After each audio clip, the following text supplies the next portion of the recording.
இஸ்லாமிய மத போதகர் ஜாகிர் நாயக் குறித்து மத்திய அரசு அவதூறு பரப்பி வருவதாக கூறி சென்னையில் பல்வேறு இஸ்லாமிய அமைப்பினர் கண்டன ஆர்ப்பாட்டத்தில் ஈடுபட்டனர். சென்னை சேப்பாக்கத்தில் நடைபெற்ற இந்த ஆர்ப்பாட்டத்தில் இந்திய யூனியன் முஸ்லீம் லீக், மனிதநேய மக்கள் கட்சி, SDPI உள்ளிட்ட 23 அமைப்புகள் கலந்து கொண்டன. அப்பொழுது அமைதி வழியில் இஸ்லாம் மார்க்கத்தை போதித்து வரும் ஜாகிர் நாயக்கை தீவிரவாதியாக சித்தரித்து மத்திய மற்றும் மராத்திய அரசு அவதூறு பரப்புவதாக குற்றம் சாட்டினர். இந்த செயலை உடனடியாக கைவிடக் கோரி மத்திய அரசை கண்டித்து கண்டன கோஷங்களும் எழுப்பப்பட்டன.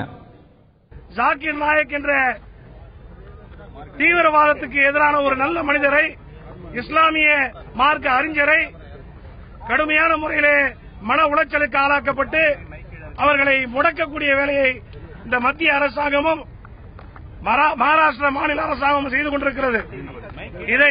இந்த வீண் பழியை இந்த இஸ்லாமிய கூட்டமைப்பு, தமிழகத்தில் இருக்கக்கூடிய அனைத்து இஸ்லாமிய அமைப்புகள் ஒருங்கிணைந்த இந்த கூட்டமைப்பு வன்மையாக கண்டிக்கிறது, எதிர்க்கிறது. அதற்குண்டான முதல் முயற்சியாக இப்பொழுது இங்கே இந்த ஆர்ப்பாட்டம் நடைபெறுகிறது.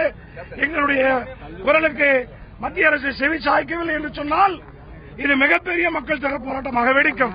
இதனிடையே ஜாகிர் நாயக்கின் தலைக்கு 50 லட்சம் ரூபாய் தரப்படும் என கூறியிருந்த சாத்வி பிராச்சியின் உருவ பொம்மைக்கும் ஆர்ப்பாட்டத்தின் பொழுது எரிக்கப்பட்டது.